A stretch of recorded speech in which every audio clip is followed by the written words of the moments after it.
नमस्कार विद्यार्थी मित्रांनो, माझं नाव सुहास भिसे. स्वागत आहे तुमचं सर्वांचं परदा करंट अफेअर्स मराठी या आपल्या मायबोली भाषेतील एज्युकेशनल यूट्यूब चॅनलमध्ये. विद्यार्थी मित्रांनो, आज आहे 4 ऑगस्ट 2024. आजच्या दिवसाचे जेवढेही चालू घडामोडीचे महत्त्वाचे टॉप प्रश्न बनत असतील ते सर्व प्रश्न आपण या व्हिडिओच्या माध्यमातून पाहणार आहोत. तरी सर्वप्रथम आपण जर नवीन असाल, पहिल्यांदा या चॅनलवरील व्हिडिओ पाहत असाल तर चॅनलला या ठिकाणी अवश्य सबस्क्राईब सुद्धा करून घेऊ शकता. ठीक आहे, चला तर मग आपण आजच्या व्हिडिओला सुरुवात करूया. त्या अगोदर कालच्या व्हिडिओमध्ये जो काही शेवटचा प्रश्न विचारला होता त्या प्रश्नाचं उत्तर जाणून घेऊया. काय होता प्रश्न?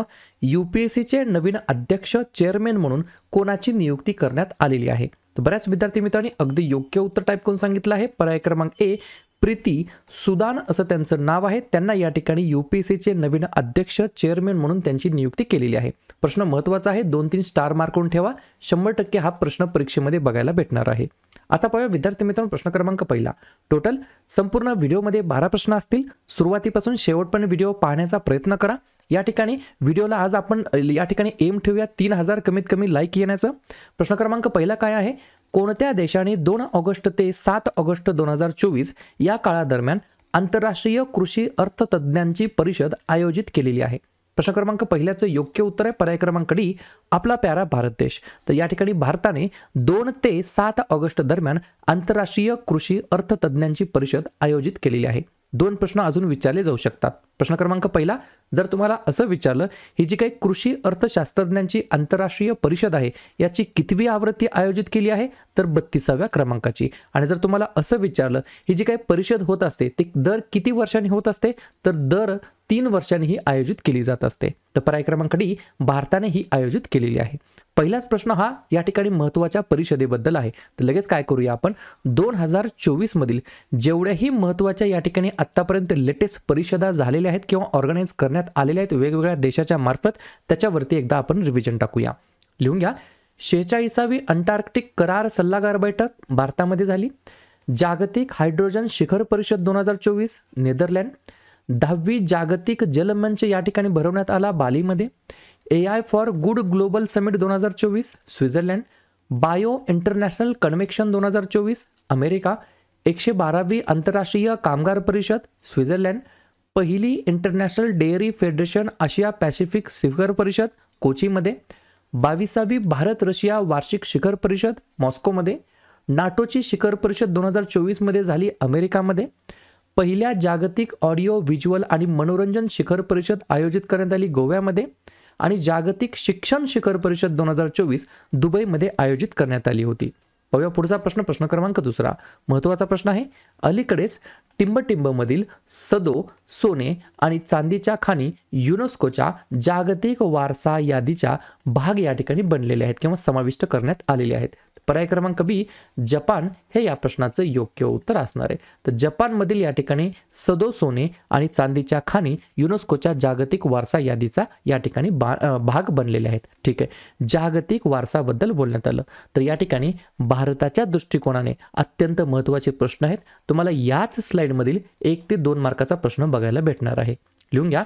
हे जे काही जागतिक वारसा स्थळ आपण दिवस साजरा करतो किंवा हे साजरा करतो याच्या मागचा उद्देश काय? लिहून घ्या. ऐतिहासिक वास्तू, खुणा आणि पुरातत्वीय स्थानांसह सांस्कृतिक वारशाचे रक्षण करणे आणि रक्षण करण्याच्या महत्त्वाविषयी जागरूकता निर्माण करणे तसेच विविध जागतिक वारसा साजरा करणे हा या दिवसाचा मागचा मेन पर्पज आहे. जागतिक वारसा दिवस दरवर्षी आपण कधी साजरा करतो? 18 एप्रिलला. केव्हापासून हे साजरा करण्यास सुरुवात झाली? 1983 पासून.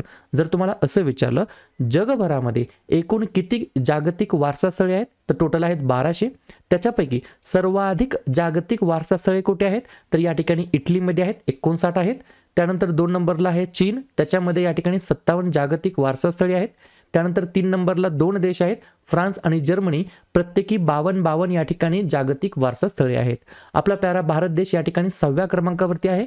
भारतामध्ये एकूण 43 या ठिकाणी जागतिक वारसा स्थळे घोषित करण्यात आलेले आहेत. जर तुम्हाला असं विचारलं भारतातील पहिलं या ठिकाणी जागतिक वारसा स्थळ कोणतं होतं? तर 1983 मध्ये वेरूळ अजिंठा आणि लाल किल्ला. त्यानंतर लेटेस्ट जर पाहिलं तर 41व्या क्रमांकाचं आहे शांतिनिकेतन जे की पश्चिम बंगालमध्ये आहे. 42व्या क्रमांकाचा आहे होयसाळा मंदिर परिसर आणि 43व्या क्रमांकाचा आहे चरईदेव मैदान जे की आसाममध्ये आहे. जर तुम्हाला असं विचारलं भारतातील हे जे काही एकूण जागतिक वारसा स्थळे आहेत 43 घोषित केलेले आहे, याच्यामधील सांस्कृतिक किती आहेत तर सांस्कृतिक आहेत 35, नैसर्गिक किती आहेत तर 7 आहेत आणि मिश्र किती आहेत तर 1 आहेत. या सर्व गोष्टी तुम्हाला एकाच या ठिकाणी टॉपिकबद्दल लक्षात ठेवायच्या आहेत. पुढचा प्रश्न क्रमांक 3. टिंबटिंबमध्ये वर्ल्ड एज्युकेशन कॉन्फरन्स 2024 मध्ये टेक लीडर्स फोरम ऑफ इंडियाची सुरुवात झालेली आहे. 3 नंबरच्या प्रश्नाचं योग्य उत्तर आहे पर्याय क्रमांक बी, दुबई हे या प्रश्नाचं योग्य उत्तर असणार आहे. वर्ल्ड एज्युकेशन समिट 2024 जागतिक शिक्षण शिखर परिषद 2024 याच्यामध्ये काय झालेलं आहे, टेक लीडर्स फोरम ऑफ इंडियाची सुरुवात झालेली आहे. पर्याय क्रमांक बी, दुबई हे या प्रश्नाचं योग्य उत्तर असणार आहे. लगेच आपण या ठिकाणी काय करूया, मला वाटतं ही स्लाइड आपण सुरुवातीलाच रिव्हिजन मारलेली आहे. ही स्लाइड अत्यंत महत्त्वाची आहे. याच्यातून पण चाळून सांगायचं म्हटलं तर लिहून घ्या, जागतिक शिक्षण शिखर परिषद 2024 दुबई, नाटोची शिखर परिषद 2024 अमेरिका, त्यानंतर बायो इंटरनॅशनल कन्व्हेन्शन 2024 अमेरिका, त्यानंतर या ठिकाणी लिहून घ्या जागतिक हायड्रोजन शिखर परिषद 2024 नेदरलँड. हे 1 नंबर, 2 नंबर, 3 नंबर आणि 4 नंबर अत्यंत महत्त्वाचे आहेत. Very very important. पुढचा प्रश्न पुस्तक आहे. पुस्तकाचं नाव लिहून घ्या, ब्रेकिंग रॉक्स अँड बॅरियर्स नावाचं पुस्तक आहे. या पुस्तकाचे लेखक कोण आहेत. 4थ्या नंबरच्या प्रश्नाचं योग्य उत्तर आहे पर्याय क्रमांक ए, सुदीप्ता सेनगुप्ता असं त्यांचं नाव आहे. काय नाव आहे, सुदीप्ता सेनगुप्ता असं त्यांचं नाव आहे. त्यांनी या पुस्तकाचं लेखन केलेलं आहे. प्रश्न आहे पुस्तक आणि लेखकासंदर्भात. तर लगेच आपण काय करूया, नवनवीन जे काही पुस्तकं प्रकाशित झालेले आहेत त्यांचे लेखक कोण आहेत त्याच्यावरती चर्चा करूया. लिहून घ्या, the idea of democracy Sam Pitroda, I can coach Siddharth Rajshekhar, knife Salman Rushdie, just a mercenary notes from my life and career हे लिहिलं आहे दुव्वुरी सुब्बाराव यांनी. Heavenly islands of Goa PS Sreedharan Pillai, the beautiful book किंवा द बुक ब्युटिफुल हे लिहिलेलं आहे प्रदीप सेबॅस्टियन यांनी. Kargil war the turning point हे पुस्तक लिहिलं आहे कर्नल MB रवींद्रनाथ यांनी. Jamsetji Tata powerful learnings from या ठिकाणी कॉर्पोरेट सक्सेस हे पुस्तक लिहिलं आहे R गोपालकृष्णन आणि हर्ष भट यांनी. आणि ब्रेकिंग रॉक्स अँड बॅरियर्स हे पुस्तक लिहिलं आहे सुदीप्ता सेनगुप्ता यांनी. पुढचा प्रश्न, अलीकडेच भारताची तिसरी म्हणजे यावर्षीची युनिकॉर्न कोणती कंपनी बनलेली आहे. 5व्या नंबरच्या प्रश्नाचं योग्य उत्तर पर्याय क्रमांक डी. तुम्ही वाचला असेल किंवा ऐकलं असेल, रॅपिडो नावाची एक या ठिकाणी बाईक टॅक्सी स्टार्टअप आहे कंपनी. ती या ठिकाणी भारताची अलीकडील नवीन काळातील युनिकॉर्न बनलेली आहे 3ऱ्या क्रमांकाची. 2 पॉईंट लिहून घ्या, बाईक टॅक्सी स्टार्टअप रॅपिडो हे युनिकॉर्न बनणारे नवीनतम भारतीय स्टार्टअप आहे. युनिकॉर्न असणे एखादी कंपनी म्हणजेच काय, तिचं जे काय बाजार भांडवल आहे, मूल्य आहे ते $1 अब्ज पर्यंत या ठिकाणी पोहोचलेलं आहे.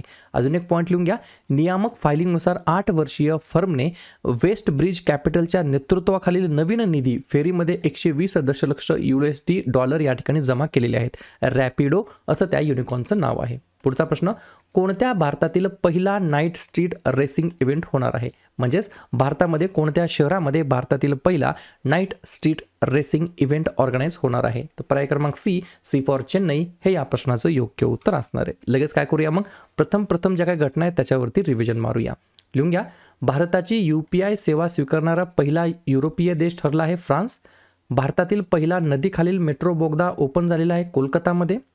सर्वात लांब पूल आणि भारतातील सर्वात लांब सागरी पूल आहे अटल सेतू, ज्याची लांबी आहे 21.8 किलोमीटर. देशातील सर्वात लांब केबल स्टेड पूल आहे गुजरातमध्ये 2.32 किलोमीटरचा. भारतातील पहिली स्वदेशी विकसित आणि बांधलेली हायड्रोजन इंधन सेल फेरी सुरू झाली कोचीमध्ये. देशातील पहिले ग्रीन हायड्रोजन हब बंदर आहे VO चिदंबरनार बंदर. सिक्कीमचे पहिले रेल्वे स्टेशन आहे रंगपूर रेल्वे स्टेशन.